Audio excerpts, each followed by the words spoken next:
चलो इसमें हम लोग थोड़ा देखते हैं कि पिच सर्किल डायमीटर जो है ना, बेसिकली हम लोग इसको इफेक्टिव डायमीटर ही बोलते हैं, ठीक है।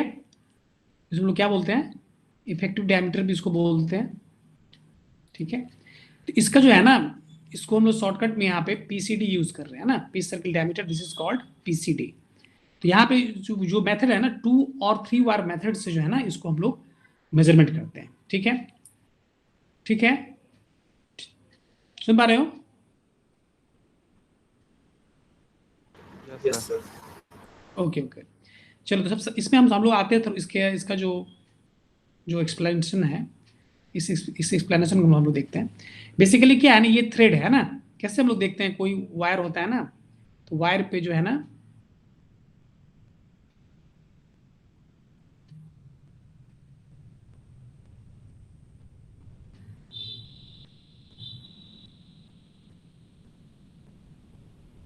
इस टाइप यहाँ पर जो है ना, तुम कोई नट होता है ना, नट बोल्ट होता है, तो तुम देखते होगे कि इस तरह का यहाँ पे ये थ्रेड होता है।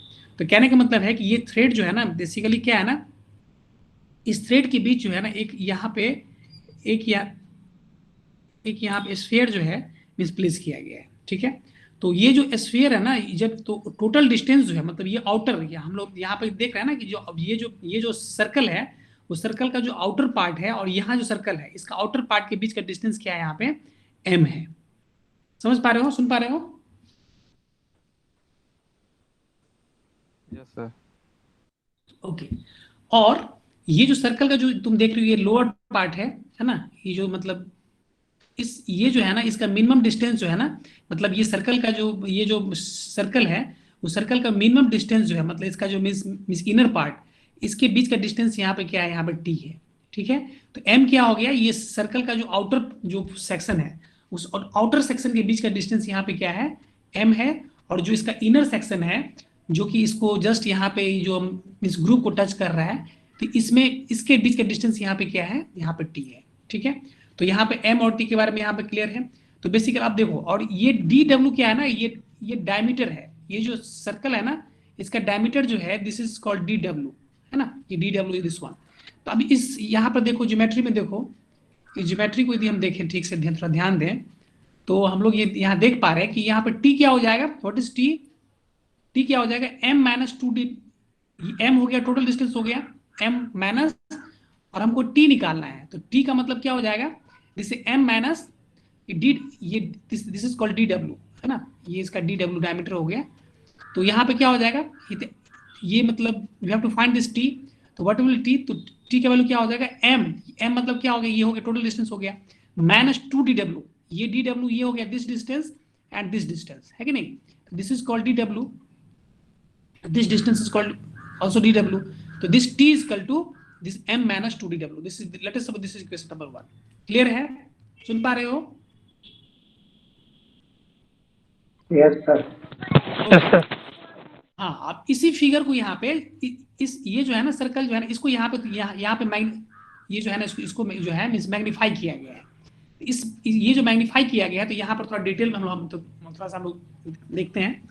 अब देखो बेसिकली क्या होता है ना, जो पिच जो होता है ना, ये जो तुम देख रहे हो ना, जिसका आउटर जो इसको हम लोग बोलते हैं, इसमें जो है ना, ये जो, हाँ, ये जो आउटर पार्ट है ना, इस आउटर पार्ट के बीच का डिस्टेंस को हम लोग बोलते हैं, पिच बोलते हैं। ये जो थ्रेड होता है ना, तो थ्रेड के इस डिस्टेंस को हम लोग क्या बोलते हैं, इसको हम लोग पिच बोलते हैं। तो बेसिकली ये जो है, ये डिस्टेंस यहाँ क्या होगी, दिस इज कॉल्ड पी। और इसमें ये डिस्टेंस हो गया, दिस डिस्टेंस, कहने मतलब ये जो सर्कल जो है, सर्किल का ये पार्ट ये यहाँ पर टच कर रहा है, इसको इस ग्रुप में एक पॉइंट यहाँ पर टच कर रहा है, और दूसरा जो सेक्शन जो है, मतलब ये सर्कल जो है, इसको ए पॉइंट पर टच कर रहा है। तो this distance is called this P by 4। कहने का मतलब ये हो गया कि टोटल डिस्टेंस हो जाएगा ना, ये सब जो है ना 4 पार्ट में डिवाइड होता है लेंथ। ये जो लेंथ जो होता है ना, ये टोटल जो है ना, ये पी बाय 4 ऐसे करके होता है। तो कहने का मतलब ये हो गया कि this distance is called from this point to this point, this distance is called, कहने हम ये कह सकते हैं कि this distance is called this one, this is called P by 4। तो ये सर्कल है, ये सर्कल जो है इस ग्रुप में यहाँ पे ए पॉइंट को टच कर रहा है, और ये जो एंगल है, ये जो तुम देख रहे हो, ये दिस इज पॉइंट बी, हम लोग यहाँ पे देख सकते हैं, ये जो पॉइंट है ना, दिस पॉइंट,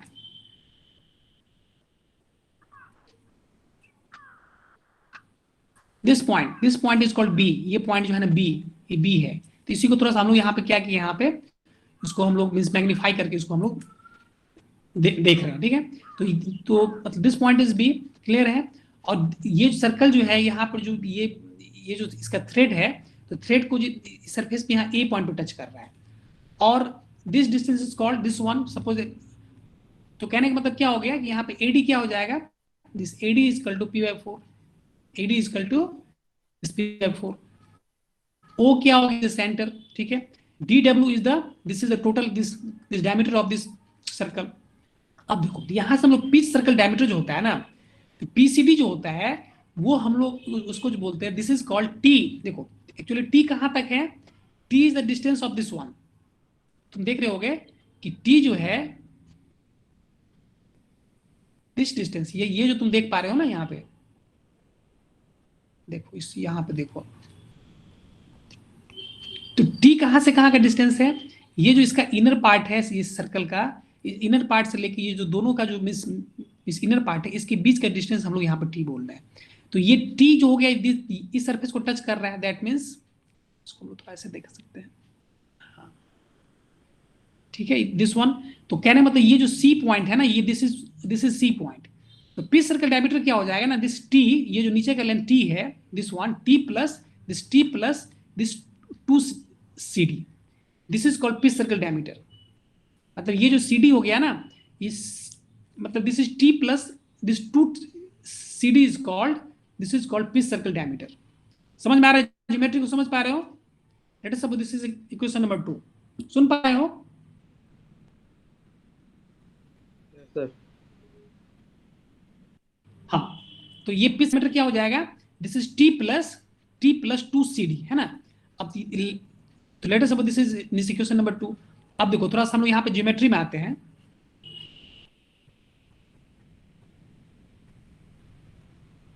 चलो अब हम लोग को निकालना क्या, हम लोग को निकालना है पिच सर्कल डायमीटर निकालना है। तो पिच सर्कल डायमीटर में हमको चाहिए सीडी चाहिए। तो अब देखो सीडी, देखो यहाँ ज्योमेट्री में देखो सीडी क्या हो जाएगा, व्हाट इज सीडी, सीडी का वैल्यू क्या हो जाएगा, CD is equal to this one is equal to OC minus OD, है ना। This OC minus this minus this one this OD, तो ये क्या हो जाएगा हमारा सीडी हो जाएगा। तो सीडी का वैल्यू यहाँ पर लिखा हुआ है ओसी माइनस डी हो, this is OD. Let us suppose this is another equation. And अब यहाँ पे ओसी जो है, ओसी क्या है यहाँ पे, कोई बताएगा ओसी क्या है, व्हाट इज ओसी? वायर का रेडियस है sir. Yes, D W by two है कि नहीं, this is the D W by two, OC का वैल्यू है। तो कह रहे मतलब हमको यहाँ पर चाहिए डीओ चाहिए, ठीक है। तो ये जो डीओ है, इस डीओ का वैल्यू क्या हो जाएगा, यहाँ पर देखो डीओ का वैल्यू क्या हो जाएगा, DO is equal to what is this one, इसको थोड़ा हटाओ, we have to find this DO। तो DO क्या हो जाएगा, this OB minus OB minus DB, this is DO। हम यहाँ पे यहाँ से DO क्या आ जाएगा, OB माइनस OD आ गया। This is another equation. अब देखो, अब जो है यहाँ से हम लोग इस ज्योमेट्री में हम लोग को चाहिए, हमको चाहिए PCD। PCD के लिए हमको ये T नोन है, हमको CD चाहिए। तो CD के लिए आ गया OC minus DO, OC known है, अब हमको DO चाहिए। तो DO के लिए हमारे पास OB माइनस DB है ना, OB माइनस DB।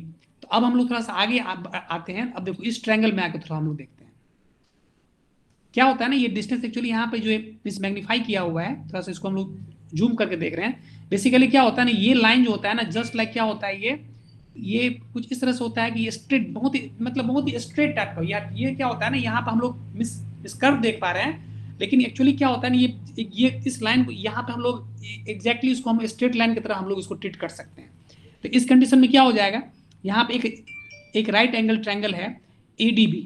इस ADB में हम लोग देखेंगे तो इसमें क्या हो जाएगा, दिस इज राइट एंगल। तो अब यहाँ पे हम लोग tan अल्फा का वैल्यू निकालते हैं। तो tan अल्फा क्या हो जाएगा, दिस AD बाई DB, ठीक है, AD बाई DB। और AD क्या है, व्हाट इज AD, AD का वैल्यू क्या बताओ, कोई बताओ, AD का वैल्यू क्या है, this tan alpha, yes P/4, this is equal to P/4, है ना। तो कहने का मतलब यहाँ से ये हो गया ये हमको यहाँ से डीवी का वैल्यू निकल जाएगा। डीवी का वैल्यू क्या हो गया, p/4 दिस कॉट अल्फा। तो यहाँ पे हमको डीवी का वैल्यू चाहिए था, है ना। तो डीवी के वैल्यू के लिए हम लोग क्या करते हैं, हम लोग इस राइट एंगल ट्रायंगल एडीबी के हेल्प से just you find the value of DV. तो हमको डीवी का वैल्यू आ गया, this is called p/4 cot alpha. अब यहाँ पे हम लोग को चाहिए, अब इसमें आ जाओ, अब इस ट्रायंगल ओएबी में आ जाओ। इस ओएबी में देखो, ट्रायंगल ओएबी, तो ओएबी में क्या हो जाएगा, ये एंगल 90 डिग्री है ना, दिस एंगल इज 90 डिग्री। तो इस कंडीशन में हम लोग क्या करते हैं, हम लोग यहाँ पर साइन अल्फा निकालते हैं। तो साइन अल्फा क्या हो जाएगा, sine alpha equal to this perpendicular by hypotenuse. तो यहाँ परपेंडिकुलर क्या हो जाएगा, दिस ओबी बाय ओए, है ना, साइन अल्फा ये दिस वन ओए बाय ओबी हो जाएगा, है ना, this is perpendicular and this one is hypotenuse. तो this मतलब this one is equal to sin alpha is equal to OA by OB। अब देखो यहाँ पे मींस OA क्या है, what is the value of OA? OA क्या हो जाएगा, ये इंटायर डायमीटर जो है यहाँ पे DW है, तो यहाँ OA क्या हो जाएगा, OA is equal to DW/2 हो जाएगा।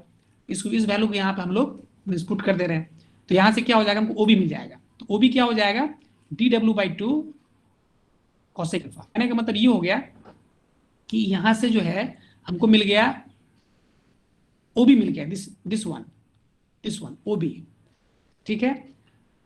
अब एक्चुअली हमको चाहिए क्या, हमको चाहिए डीओ चाहिए, है ना। तो डीओ क्या हो जाएगा, what is value of DO, DO क्या है, डीओ का वैल्यू क्या हो जाएगा, डीओ क्या है, this one is equal to OB minus DB, OB minus DO का वैल्यू क्या होगा, ओबी माइनस डीबी। तो हमारे पास ओबी भी है और डीबी का वैल्यू भी आ गया है और ओबी का वैल्यू भी आ गया है। तो हमको यहाँ से क्या निकल जाएगा, डीओ आ जाएगा। अब जैसे हमारे पास डीओ का वैल्यू आ गया, तो अब हम लोग यहाँ से क्या करेंगे, हम लोग इसको सीडी में यहाँ पे मीन्स पुट कर देंगे। तो सीडी का वैल्यू क्या हो जाएगा, what is the value of CD, CD is equal to OC minus DO. तो ओसी का वैल्यू यहाँ पे क्या है, ओसी का वैल्यू क्या है, यहाँ पे DW/2 है, दिस वन ओसी है कि नहीं, देख पा रहे हो, देख पा रहे हो,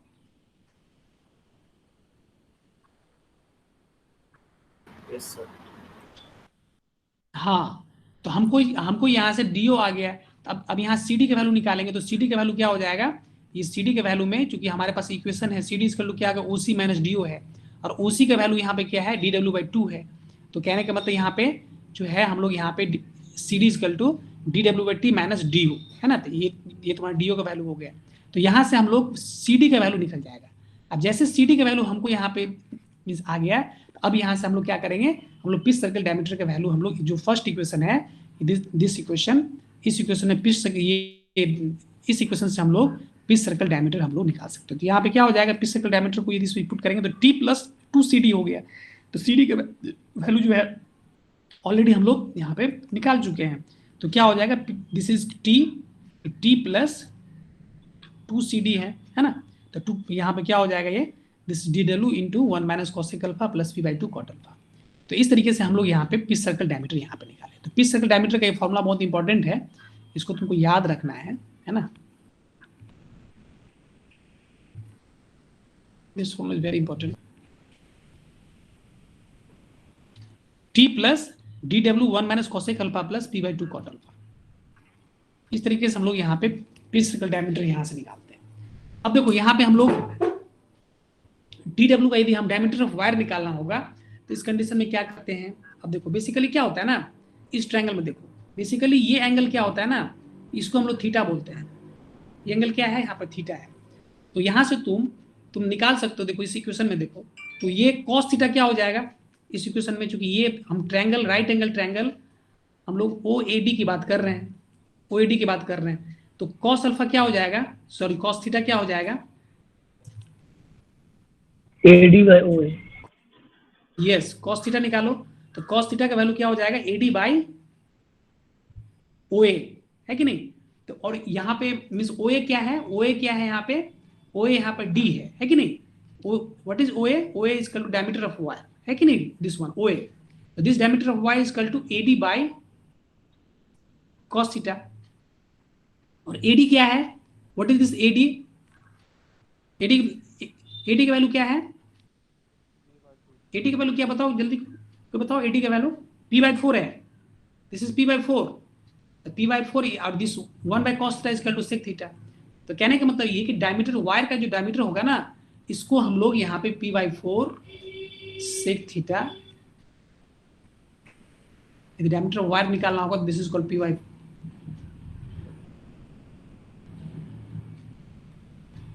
क्या निकालना है यहाँ पे? डायमीटर, ओह सॉरी, ये dw/2 हो जाएगा ना। ये OA जो है ना, OA क्या है ना, dw/2 है ना, रेडियस है ना, ये तुम्हारा रेडियस है, तो क्या हो जाएगा ये यहाँ पे P/2 हो जाएगा, दिस इज P/2। तो कहने का मतलब ये हो जाएगा कि इस यहाँ पे हम लोग P/2 sec थीटा हो जाएगा। तो ये हमारा डायमीटर ऑफ वायर हो गया। तो हमारे पास दो इंपॉर्टेंट इक्वेशन आ गया, दिस पिच सर्कल डायमीटर और this is diameter of wire. देखो क्या होता है ना, इस तरीके से हम लोग इस मतलब जो इसका हम लोग ये मतलब जो भी मतलब 2 बार मेथड या 3 बार मेथड से हम लोग ये मिस इफेक्टिव डायमीटर का वैल्यू हम लोग निकालते हैं और डायमीटर ऑफ दिस वायर का वैल्यू निकालते हैं।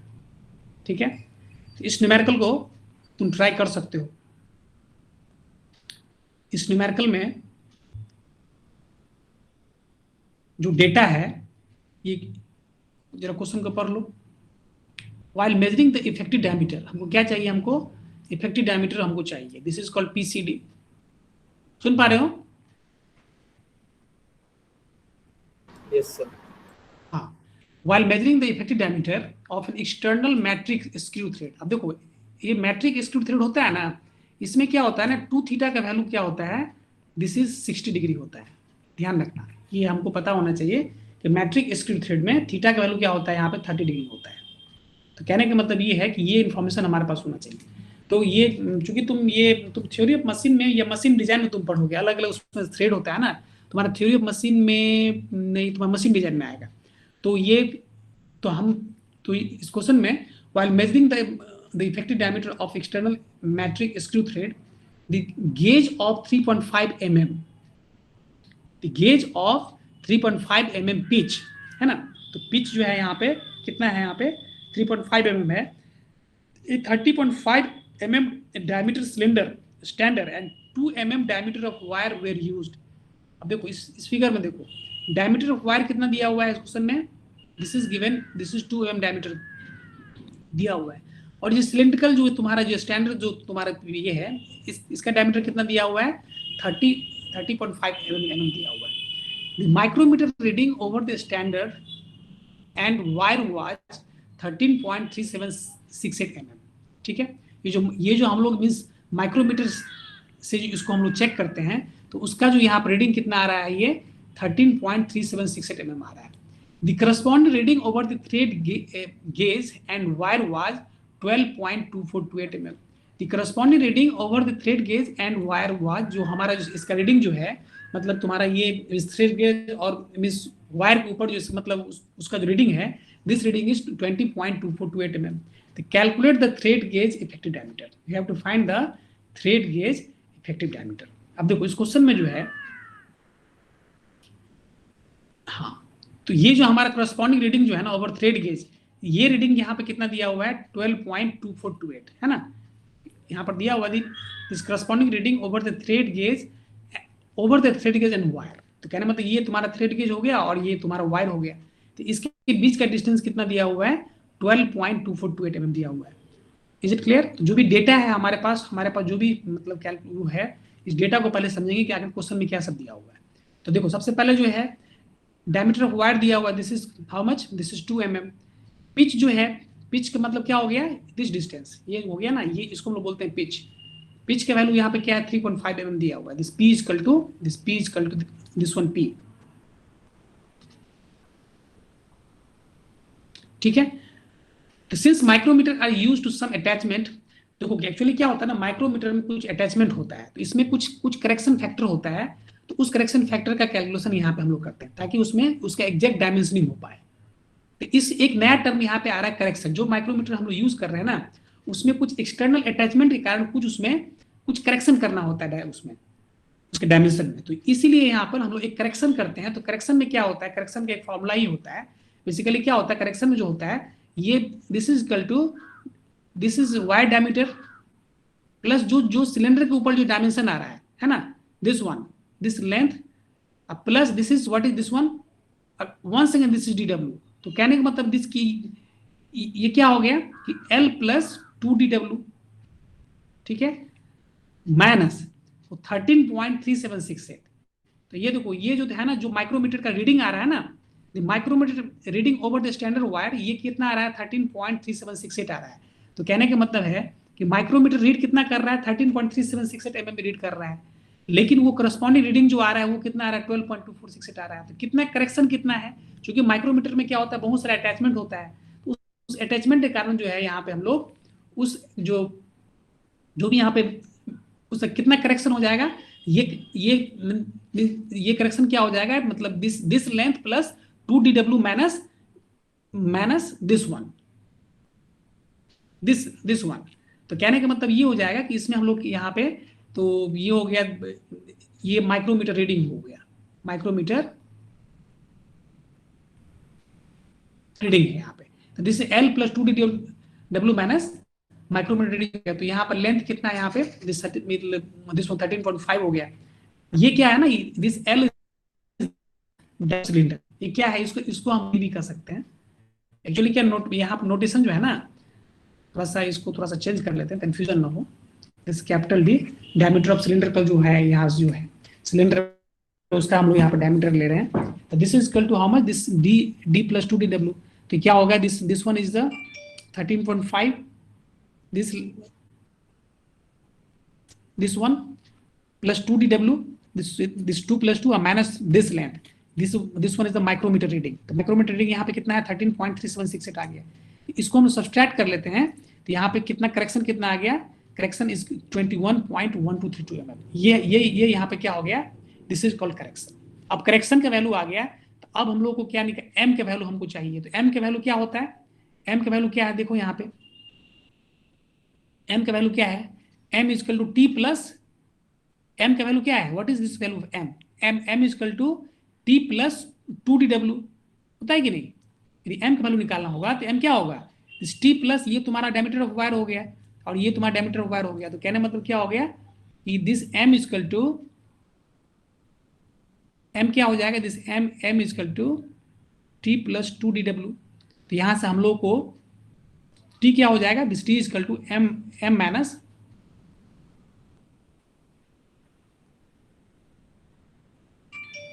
2 DW हो जाएगा। अब यहाँ पे देखो, अब m का वैल्यू, अब देखो बेसिकली क्या होता है ना, अब इस m का वैल्यू हमको चाहिए। तो चूंकि यहाँ पे करेक्शन कितना आ गया 21.1232 mm, मीन्स यहाँ करेक्शन आ गया। और एक्चुअल इसका मेजरमेंट कितना आया था, जो करस्पॉन्डिंग रीडिंग जो आया था वो कितना आया था इसका थ्रेड गेज पे, ये 12.2428 mm आया था, और करेक्शन कितना आ गया 21.1232। तो इस कंडीशन में जो m का जो वैल्यू हो जाएगा, दिस m का वैल्यू क्या हो जाएगा, ये जो तुम्हारा जो तुम्हारा थ्रेड गेज पे जो रीडिंग आ रहा है वो 12.2428 प्लस दिस करेक्शन, जो यहाँ पे करेक्शन आया है माइक्रोमीटर का जो रीडिंग हम यहाँ पे अटैचमेंट के कारण जो पे यहाँ पे मीन्स जो करेक्शन वैल्यू आया है, इस करेक्शन वैल्यू को हम लोग यहाँ पे ऐड कर देंगे 21.1232। इसको ऐड करेंगे तो हमको ये वैल्यू m का वैल्यू आ जाएगा 33.366। तो ये हमारा m का वैल्यू आ गया। तो m का वैल्यू यहाँ पे हम लोग क्या करेंगे, इसको यहाँ पुट कर देंगे। तो this is 33.366 minus 2 DW। Diameter wire यहाँ दिया हुआ है 2 इंटू, इसको हम लोग 4 ले लेते हैं, this one is equal to 4। तो यहाँ से हमको क्या आ गया, यहाँ से वो टी का वैल्यू आ गया, ठीक है, टी का वैल्यू आ गया। अब टी का वैल्यू आ गया तो हम लोग पिच सर्कल डायमीटर यहाँ से निकाल सकते हैं, पिच सर्कल डायमीटर यहाँ से निकाल सकते हैं। तो पिच सर्कल डायमीटर के लिए क्या फॉर्मूला है, T equal to this PCD equal to T plus DW into 1 minus cosec alpha plus p/2 cot alpha है। तो अब यहाँ पे हम चूंकि मैट्रिक थ्रेड है, तो अभी हम लोग डिस्कशन किए थे, यहाँ पर 2 अल्फा क्या हो जाएगा, 60 अल्फा की क्या हो जाएगा, यहाँ पर डिग्री हो जाएगा। तो इस केस में हम लोग यहाँ पर 30, ये अल्फा का वैल्यू यदि यहाँ पर हम लोग 30 डिग्री पुट कर दें तो पिच सर्कल डायमीटर क्या हो जाएगा, this T this one plus this diameter of wire, this is 2 mm into 1 minus cosec alpha, this cosec 30 degree minus p by 2, तो p का वैल्यू यहाँ पर 3.5 दिया हुआ है, 3 by this 3.5 by 2 into cot 30। जब इसको पुट करेंगे तो यहाँ पे पिच सर्कल डायमीटर जो है यहाँ पे 30.39 mm आ जाएगा। तो इस तरीके से हम लोग इस न्यूमेरिकल को हम लोग यहाँ पर देख रहे हैं। बेसिकली इसमें तुमको ध्यान क्या रखना है कि चूंकि यहाँ पर जो माइक्रोमीटर एक्चुअली क्या हो ना, हम लोग यहाँ माइक्रोमीटर से पहले उसको चेक कर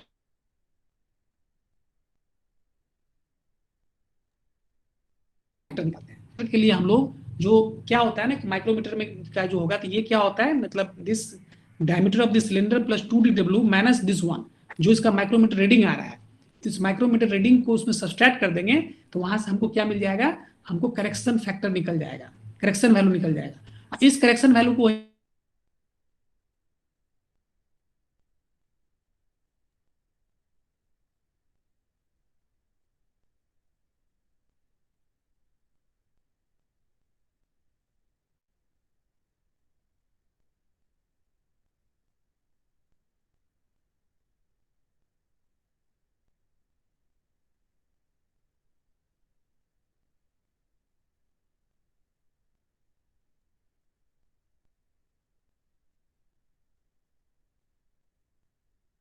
इसको क्या करना है, इसमें के वैल्यू के लिए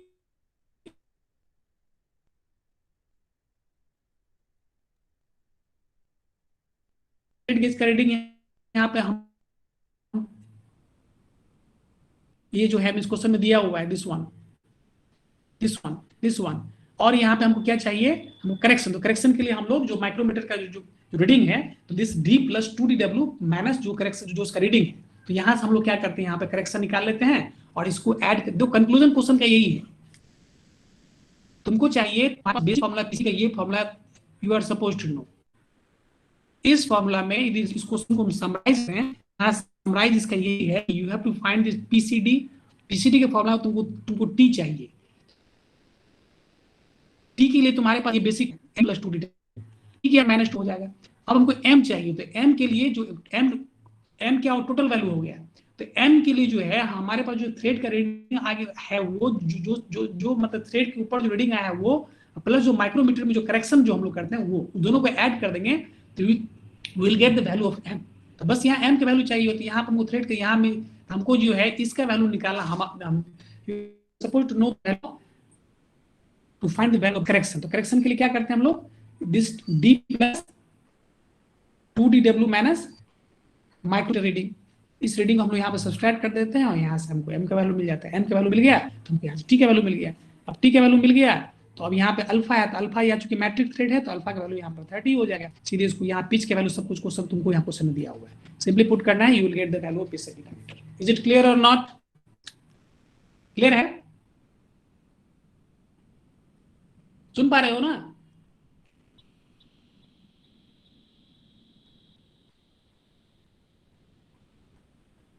सुन पा रहे हो?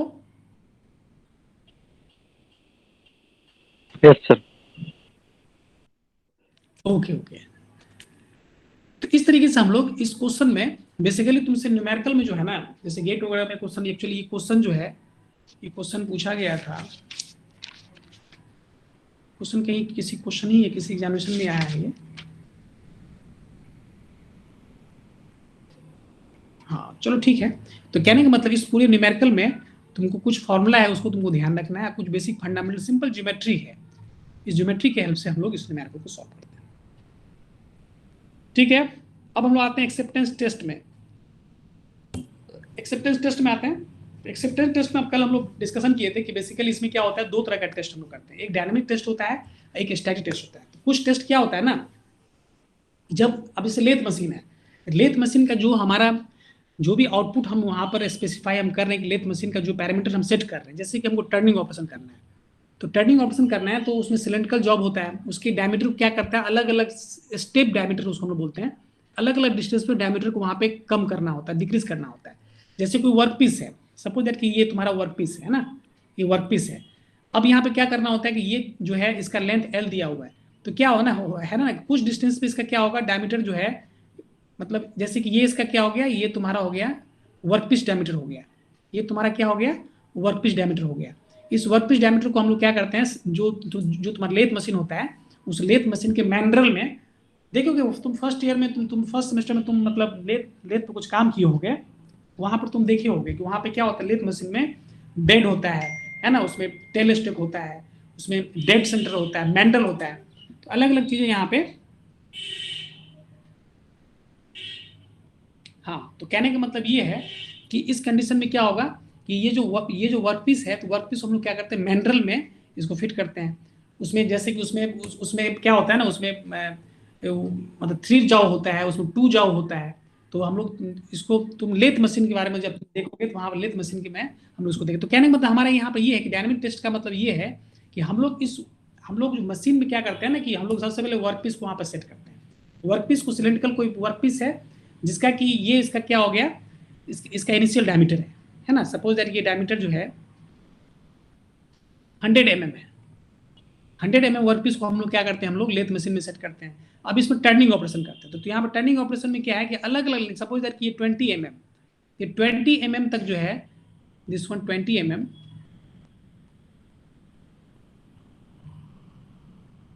हाँ, अब 20 mm तक है।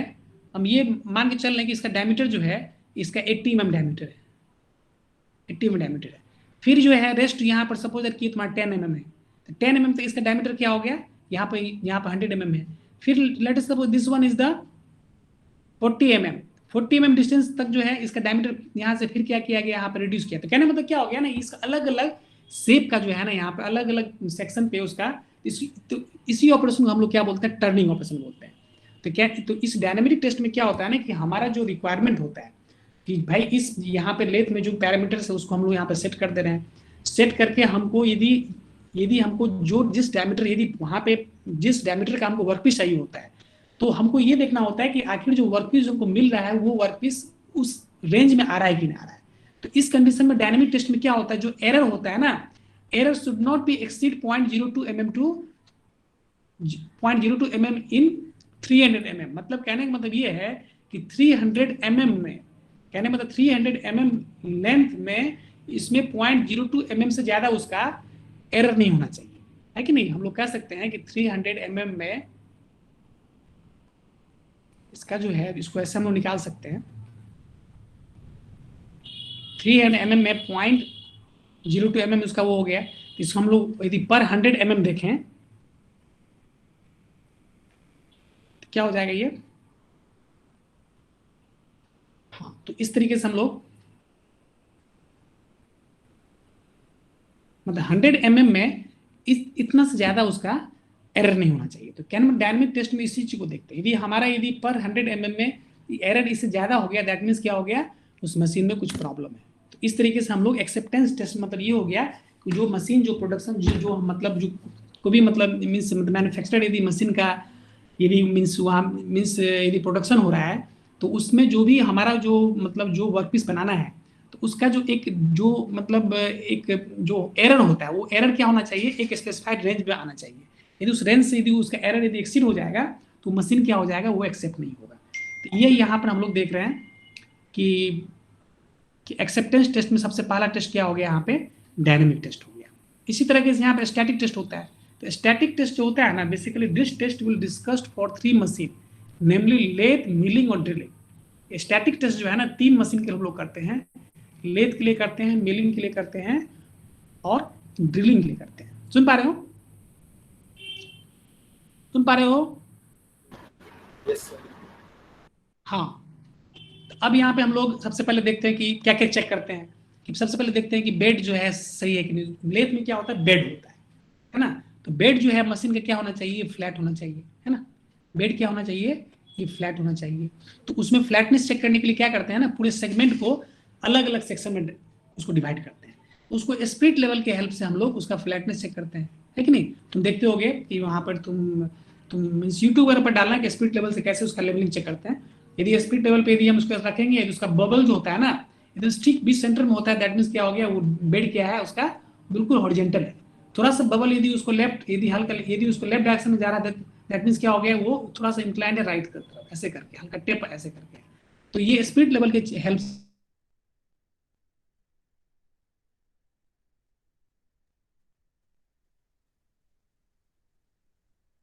से हम लोग फ्लैटनेस चेक करते हैं। तो कहने मतलब हम लोग जो लेथ का जो सबसे पहला इंपॉर्टेंट चीज हम लोग चेक करते हैं, देखते हैं बेड यहाँ फ्लैट है कि नहीं। ठीक है, पहला हो गया। दूसरा हो गया स्पिंडल चेक करते हैं कि स्पिंडल सही है कि नहीं, स्पिंडल ट्रू है कि नहीं। स्पिंडल में जो है ना वो क्या होना चाहिए, वो उस एक्सिस के पैरेलल होना चाहिए, जो जो उसका बेड का जैसे ये तुम्हारा बेड है, तो बेड के एक्सिस के ये स्पिंडल के एक्सिस दोनों पैरेलल होना चाहिए, है कि नहीं। Axis should be parallel. तुम उसको पढ़ोगे ना तो उसमें शायद सब कुछ पूरा क्लियर, बहुत अच्छे से समझाया हुआ है। तो इसको हम लोग क्या करते हैं, डायल गेज से हम लोग इसको चेक करते हैं, है कि नहीं। डायल गेज की हेल्प से हम लोग इस स्पिंडल को हम लोग चेक करते हैं कि स्पिंडल जो है वो ये जो बेड के एक्सिस के पैरेलल है। फिर देखते हैं कि इस line of the parallel to spindle, जो भी इसका जो उसका हेड स्टॉक होता है ना, हेड स्टॉक होता है और एक उसका टेल स्टॉक होता है। तो कहने का मतलब कि जो सेंटर होता है ना, सेंटर टू सेंटर, ये जो देख रहे हो ना सेंटर टू सेंटर डिस्टेंस होता है ना, जो सेंटर का जो होता है, ये बिल्कुल एकदम पैरेलल होना चाहिए। किसके पैरेलल होना चाहिए, वो स्पिंडल के एक्सिस के पैरेलल होना चाहिए। ये बिल्कुल एकदम बिल्कुल पैरेलल होना चाहिए। इसको हम लोग ऑटो कॉलीमीटर से यहाँ पर चेक करते हैं। क्या करते हैं, इसको ऑटो कॉलीमीटर से हम लोग यहाँ पे चेक करते हैं कि दोनों का जो है ना, ये बिल्कुल दोनों एकदम एग्जैक्टली एकदम स्ट्रेट लाइन एकदम होना, एकदम पैरेलल होना चाहिए स्पिंडल एक्सिस की। थोड़ा सा भी यदि वो हो जाएगा ना तो वर्क पीस यहाँ पे थोड़ा उसका प्रोडक्ट जो है यहाँ पे क्वालिटी प्रोडक्ट यहाँ प्रोड्यूस हो जाएगा। तो हम लोग चेक करते हैं कि line of centre is parallel to spindle axis. ठीक है, उस सेंटर उसका एक्सिस जो है ना वो वर्कपीस के मतलब ये स्पिंडल का जो एक्सिस होता है उस एक्सिस के पैरेलल होना चाहिए। ठीक है, तो यहाँ पे इस तरह से हम लोग चेक करते हैं। फिर यहाँ पर देखते हैं कि whether this cross slide movement is perpendicular. जो क्रॉस स्लाइड होता है ना, तो एक तो उसको क्या ऊपर ऊपर नीचे करते हैं, उसका उसका मूवमेंट क्या होना चाहिए, परपेंडिकुलर होना चाहिए। क्रॉस स्लाइड का मूवमेंट क्या होना चाहिए, परपेंडिकुलर होना चाहिए। तो उसके लिए हम लोग डायल इंडिकेटर की हेल्प करते हैं। डायल हेल्प से क्या करते हैं, इसके मूवमेंट को चेक करते हैं। तो डायल इंडिकेटर की हेल्प से इसको रीड करना है, यहाँ पर सब कुछ क्लियर हो जाएगा। Whether this tail stroke quill movement parallel to bed, जो उसका टेल स्टॉक होता है ना, एक तुम्हारा हेड स्टॉक होता है, दूसरा तुम्हारा टेल स्टॉक होता है। टेल स्टॉक को क्या करते हैं हम लोग, आगे पीछे करते हैं, है ना। तो आगे पीछे करते हैं। तो एक बार क्या करना है, तुम एक तो यूट्यूब पे एक लेथ का जो है ना एक वीडियो तुम वहां पर तुम करके एक उसको देख लेना उसको। इससे क्या हो, तुमको एक परफेक्ट आइडिया आ जाएगा ना। तो थोड़ा सा तुम्हारा दिमाग हो सकता है कि इसमें थोड़ा या नहीं तो एक काम करेंगे, एक वीडियो हम उसको करके तुमको हम इस पर डाल देंगे ताकि उसको देख लोगे। तो लेथ का जो भी उसका बेसिक जो भी उसका कंस्ट्रक्शन फीचर है और क्या क्या उसमें पार्ट्स कंपोनेंट होता है ना, वो तुम्हारा एक बार देख लोगे तो ये चीज और क्लियर हो जाएगा।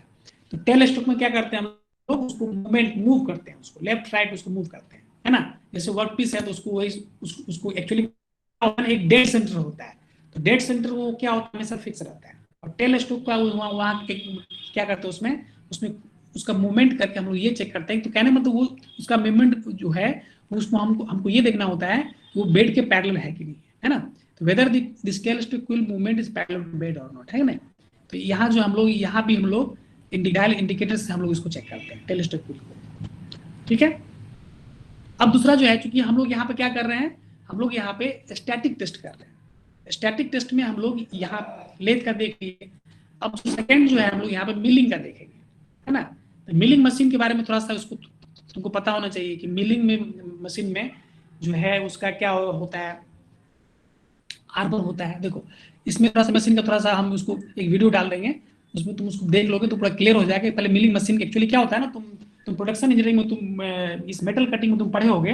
मिलिंग में जैसे हम लोग अप मिलिंग होता है, डाउन मिलिंग होता है ना। तो अप मिलिंग को हम लोग मिस कन्वेंशनल मिलिंग ही बोलते हैं। तो वहां पे क्या होता है ना कि उस मिलिंग ऑपरेशन में क्या होता है, उसमें हम लोग मतलब वर्क उसमें मतलब जो क्या होता है ना उसमें, तो कहने का मतलब ये हो गया कि इस मिलिंग मशीन में इसका जो हम लोग यहाँ पर जो हम लोग मतलब टेस्ट करना चाह रहे हैं, वो टेस्टिंग में ये कि whether table surface square with the vertical movement. कहने का मतलब जो है कि उसका जो टेबल सरफेस जो होता है ना वो वर्टिकल मूवमेंट के मतलब जस्ट लाइक उसके स्क्वायर शेप में। देखो यहाँ पे क्या होता है ना, ये हम लोग डायल इंडिकेटर से हम लोग इस चीज को हम लोग यहाँ पर टेस्ट करते हैं। आवाज पहुंच पा रही है, सुन पा रहे हो, सुन पा रहे हो? Yes, sir. देखो ये square is clamped on the table, हाँ, a square is clamped on the table as shown in figure 1.79. The dial gauge based is fixed over the arbor. इसमें एक आर्बर होता है। अब देखो थोड़ा सा क्या होगा ना, थोड़ा सा इसका यदि हम कंस्ट्रक्शन फीचर तुमको थोड़ा अच्छे से थोड़ा तुम इसको समझ जाओगे तो ये समझना थोड़ा आसान हो जाएगा। तो हम तो क्या करेंगे ना, एक वीडियो तुमको डाल देंगे जिसमें कि तुम्हारा इसमें लेथ का, एक तुम्हारा मिलिंग मशीन का, और एक तुम्हारा हो गया ड्रिलिंग का, है ना, ये तुम्हारा वर्टिकल ड्रिलिंग मशीन का। इसके बाद इस सेक्शन को एक बार तुम रीड कर लेना, है ना। तो इससे क्या होगा, तुम्हारा ये सब पूरा क्लियर हो जाएगा। तो यहाँ पर जस्ट यहाँ पर दिया होगा कि dial gauge best fixed over the arbor with point touching the one side of a square by giving the vertical motion to the table. हम वहाँ पर टेबल को क्या करते हैं हम लोग, वर्टिकल टेबल को क्या करते हैं, टेबल को हम लोग ऊपर नीचे कर सकते हैं। एक्चुअली क्या होता है ना, इस मशीन में जो है ना, टेबल के मूवमेंट को हम लोग ऊपर नीचे कर सकते हैं। तो उस कंडीशन में यहाँ पर ये देखना होता है कि जो भी हम लोग वर्टिकल मूवमेंट दे रहे हैं तो वेरिएशन ऑफ जो डायल गेज का जो वेरिएशन होगा ना, एक परमिसिबल लिमिट के अंडर होना चाहिए।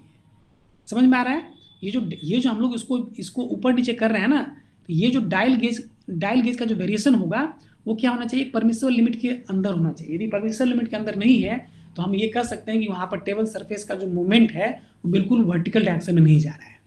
तो इसीलिए वहां पर क्या करते हैं हम लोग, इसको हम लोग चेक करते हैं।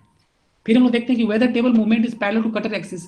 जो कटर का जो हम लोग कटिंग कर रहे हैं ना, उस कटर के एक्सिस के जो है ना, वो टेबल मूवमेंट क्या होना चाहिए, वो पैरेलल होना चाहिए। तो इसमें हम लोग यहाँ पे ये आर्बर होता है, देखो यहाँ पे आर्बर है, आर्बर में ये क्या वर्कपीस होल्डर है, और इसमें इसका यहाँ जो है कटिंग टूल लगा होता है। तो कहने का मतलब ये है कि यहाँ पर टेबल मूवमेंट क्या होना चाहिए, कटर एक्सिस के पैरेलल होना चाहिए, है ना। तो based on dial gauge is fixed over the arbor and plunger touching the table of milling machine by giving the table biaxial movement the variation of dial gauge should be within the permissible। कर मतलब जो permissible limit है ना, तो dial gauge का जो reading होगा ना उसमें कुछ वेरिएशन जरूर आएगा, क्योंकि 100% हम लोग पहले ही हम लोग मतलब मेथोडोलॉजी में हम लोग देख चुके हैं कि मेजरमेंट मेथोडोलॉजी कंसेप्ट ये कहता है कि कोई भी किसी भी चीज का carbon copy, exact carbon copy नहीं बनाया जा सकता है। कोई भी चीज बनेगा तो कुछ ना कुछ उसमें एरर होगा। तो आखिर उस एरर में कितना उसका एक्सेप्टेंस क्या होना चाहिए, उसका टॉलरेंस क्या होना चाहिए। तो कहने का मतलब वो जो रेंज है ना, जो भी इसमें वेरिएशन होगा वो हमारे परमिसिबल लिमिट के अंडर होना चाहिए। तो इस तरीके से यहाँ पे क्या करते हैं हम लोग, टेबल मूवमेंट को हम लोग चेक करते हैं कि वो कटर एक्सिस के पैरेलल है कि नहीं। ये तुम पढ़े हो गए ना मेटल कटिंग में, याद आ रहा है कि मेटल कटिंग का सुन पा रहे हो? Yes sir. हाँ, थोड़ा सा उसको थोड़ा मतलब एक वीडियो डाल देंगे, उसको देखोगे तो तुम्हारा फ्रेश हो जाएगा। हाँ, accuracy of centre T slot. Actually क्या होता है ना कि उसमें अलग अलग ग्रुप्स क्या होता है ना कि उसमें मतलब जो भी उसका कटिंग होता है ना, देखो यहाँ पर लिखा हुआ है accuracy of slot is important because machining fixture are clamped in the central T slot. जो फिक्सर हम लोग देखेंगे, jigs and fixture. Jigs and fixture क्या होता है ना, वर्क होल्डिंग डिवाइस होता है। जिग्स एंड फिक्सर हम लोग देखेंगे, तुमको पढ़ना है इसमें कि उसमें हम लोग क्या करते हैं, जो भी हम लोग टूल को होल्ड कराते हैं ना, वो उसी जिग्स एंड फिक्सर में इसके बारे में हमको डिटेल पढ़ना है। तो एक T is inserted in the T slot. यहाँ पे तुम्हारा टी स्लॉट है, इस टी स्लॉट में क्या किया जा रहा है, एक टी को यहाँ पे इंसर्ट किया जा रहा है। The dial gauge is mounted over its surface with best fixed over an arbor. जो भी आर्बर है उस आर्बर के ऊपर क्या करते हैं हम लोग, यहाँ पे डायल गेज को movement to table there should not be any kind of variation in dial gauge. तो कहने मतलब कि उसमें किसी भी तरह का यदि वर्टिकल मूवमेंट यदि हम टेबल में दे रहे हैं तो उसमें डायल गेज में किसी भी तरह का यहाँ पे वेरिएशन नहीं होना चाहिए। तो कहना मतलब इससे क्या होगा ना कि सेंट्रल टी स्लॉट का एक्यूरेसी पता चलता है। जो भी यहाँ पर टी स्लॉट है ना, इस टी स्लॉट का एक्यूरेसी जो हमको पता चलता है कि टी स्लॉट यहाँ एक्यूरेट है कि नहीं है। तो कहने का मतलब इसमें क्या है कि यहाँ टी स्लॉट में क्या करते हैं, एक टी को यहाँ पे इंसर्ट करते हैं और इसके सरफेस पे क्या करते हैं, एक आर्बर के सरफेस पे डायल गेज को रख देते हैं। अब उसमें क्या हम लोग इसको वर्टिकल मूवमेंट देते हैं। वर्टिकल मूवमेंट देने पे डायल गेज में किसी भी तरह का वेरिएशन नहीं होना चाहिए। इस तरीके से यहाँ पे हम लोग यहाँ पर इस चीज को देख रहे हैं। अब मिलिंग में अब acceptance test of radial drilling machine. अब रेडियल ड्रिलिंग मशीन में जो है इसके डायग्राम में तुम यहाँ पर देख पा रहे हो, इस यहाँ एक सैडल है ना, इस सैडल इसको सैडल बोलते हैं, इसको आर्म बोलते हैं। ये क्या, ये ऊपर नीचे जाता है, इसको हम लोग क्या करते हैं वर्टिकल डायरेक्शन में, ये जो है ना, ये पूरा जो आर्म जो है ना, ये कंप्लीटली जो है ऊपर नीचे आएगा। ये वर्कपीस होल्डर है, ये तुम्हारा कटर होल्डर है। जो भी हम लोग जो मिलिंग ऑपरेशन करते हैं ना, ये सॉरी ड्रिलिंग ऑपरेशन करते हैं, तो इसमें हम लोग क्या करते हैं, उसमें ये तुम्हारा ड्रिल बिट है, उसमें हम लोग उसमें क्या करते हैं हम लोग, जो अलग अलग जो उसका ये होता है ना, इसका ड्रिल बिट, इसमें हम लोग क्या करते हैं, इसको हम लोग फिक्स करते हैं। तो कहने का मतलब इस यहाँ ड्रिलिंग मशीन में, रेडियल ड्रिलिंग मशीन में जो है हम लोग सबसे पहले क्या चेक करते हैं, इसको saddle and arm movement is parallel to base plate. मतलब ये सैडल और आर्म का जो मूवमेंट होगा ना, ये बेस प्लेट के पैरेलल की नहीं है। तो ये चेक हम लोग करते हैं, ये जो है ना डायल गेज के हेल्प से हम लोग ये चेक करते हैं कि सैडल और आर्म का मूवमेंट जो है ये बेस प्लेट क्या होना चाहिए, पैरेलल होना चाहिए, है कि नहीं। इस सैडल को यहाँ पे क्या करते हैं हम लोग, यहाँ पे हम लोग इसको लेफ्ट राइट की तरफ हम लोग इसको मूव कर सकते हैं। ये जो तुम्हारा ये मतलब इसको जो है ना, इसको आर्बर बोलते हैं। इसको हम लोग क्या कहते हैं, इसको ये वर्टिकल डायरेक्शन में ये इस मूव करेगा। तो मतलब सैडल और आर्म मूवमेंट जो है, इस मूवमेंट है प्लेट के पैरेलल है कि, ये चेक हम लोग यहाँ पे करते हैं। देखो यहाँ पे लिखा हुआ है, इस चीज स्पष्ट यहाँ पे पूरा क्लियर लिखा हुआ है कि base of the dial gauge is kept over the saddle. जो सैडल है उस सैडल इसके ऊपर वहां पे हम डायल गेज को रखते हैं। And initially by giving movement to saddle, dial gauge variation are noted down. If the second set arm movement are given by finger, तो कहने मतलब उसको हम लोग नोट करते हैं और इसमें ओवरऑल जो उसका जो मतलब वेरिएशन है एक परमिसिबल लिमिट के बीच होना चाहिए। इस तरीके से हम लोग देखते हैं कि आर्म ये जो है सैडल और आर्म का मूवमेंट जो है बेस प्लेट के पैरेलल होना चाहिए। यदि इसमें एरर है तो वो चीज क्या होगा, वो एक्सेप्ट नहीं होगा। दूसरा क्या होता है कि whether spindle feed movement is square with base. Just square के लिए यहाँ पर सेम चीज हो गया, वहां पे हम लोग यूज कर रहे थे, यहाँ पर भी हम लोग उसी तरह से हम लोग यहाँ पे क्या करते हैं कि एक स्पिंडल में जो है एक मैंडल फिट करते हैं, और ये जो क्या होता है, the base of dial gauge is fixed over the base plate with plunger this touching the mandrel by giving spindle vertical movement. ये जो स्पिंडल जो है ना, ये स्पिंडल है, इसको हम लोग क्या करते हैं, वर्टिकल मूवमेंट देते हैं। इस being the spindle vertical movement deviation in dial is down. If there is no variation in dial gauge, it means spindle axis is parallel to base plate. Simple चीज है, चीजें मतलब तब एक इसका थोड़ा सा डायग्राम इसका जो है ना, ये जैसे रेडियल ड्रिल मशीन का जो कंस्ट्रक्शन फीचर है, थोड़ा ये चीज तुमको पता होना चाहिए। यदि कंस्ट्रक्शन फीचर में तुम्हारा क्लियर है तो ये चीज टेस्टिंग का जो है ना सिंपल मैकेनिज्म है। जहां भी हम लोग देख रहे हैं, हम लोग डायल गेज इंडिकेटर से हम लोग स्पिरिट लेवल और डायल गेज इंडिकेटर से हम लोग इसका टेस्टिंग चेक कर रहे हैं, ठीक है। तो इस तरीके से हम लोग एक्सेप्टेंस टेस्ट देखे इसमें, है ना। तो अब इसमें जो है हम लोग का जो सिलेबस में जो है एक माइक्रो मशीनिंग है।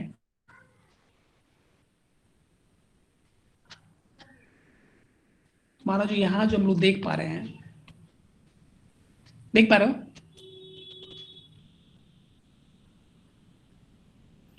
Yes sir. हाँ, अब इसमें प्रोसेस मेट्रोलॉजी में एक emerging process metrology for emerging machining process such as micro scale machining, इसके बारे में हम लोग अब इसको एक देख लेंगे। 2 क्लासेस भी लगेगा। इस तरह से हम लोग मॉडल 2 को हम लोग समाप्त करेंगे, ठीक है। एक डेप्थ मेट्रोलॉजी जो है ना, इसको तुम जैसे हम लोग 10 घंटा में पढ़े, तो ये कोर्स 10 घंटे का नहीं है ना। जितना कंटेंट तुम्हारे पास अभी आया है, उस कंटेंट को तुम अच्छे से तुम पढ़ लोगे ना, तो यकीन मानो कि तुम कोई मेट्रोलॉजी में फिर दिक्कत नहीं होगी। चाहे कोई भी कंपटीशन तुम बैठ जाओ, स्वदेश कुमार सिंह का जो रेफरेंस है उसको रख लो, कल्पक जैन की बुक है वो रख लो रेफरेंस के लिए। ये तुम्हारा टेक्स्ट बुक, ये मतलब स्वदेश कुमार सिंह की बुक जो है, डॉक्टर स्वदेश कुमार, इसको तुम टेक्स्ट बुक समझ लो। ये तुम एज ए तुम्हारा टेक्स्ट बुक हो गया रेफरेंस में, इसलिए तुमको इस बुक को रेकमेंड करा रहे हैं ताकि तुम्हारे दिमाग तुम ये चीज समझ पाओ कि ये बुक तुम्हारे लिए जो भी तुम्हारा कंपटीशन है, जो भी मतलब जहाँ तुम अपियर होगे, गेट हो चाहे तुम इंजीनियरिंग सर्विस है, ये बुक तुम्हारे लिए सफिशिएंट है। लेकिन एक होता है कि इनफ, सफिशिएंट और इनफ में डिफरेंस है। तो ये बुक तुम्हारे लिए सफिशिएंट है, लेकिन थोड़ा इनफ मतलब तुम चाहते हो कि और बेहतर करना चाहते हो, तो उस कंडीशन में तुमको जैसे कल्पक जैन हो गया, जो तुम्हारे जो मतलब मूर्ति की बुक जो तुम मतलब उसका पीडीएफ जो तुम मतलब तुमको भेजे हैं, तो इन सब बुक को तुम थोड़ा सा अच्छे से पढ़ लोगे ना, थोड़ा सा रेफरेंस में, तो एक अच्छा कंसेप्ट आ जाएगा, है कि नहीं। तो इस तरीके से हम लोग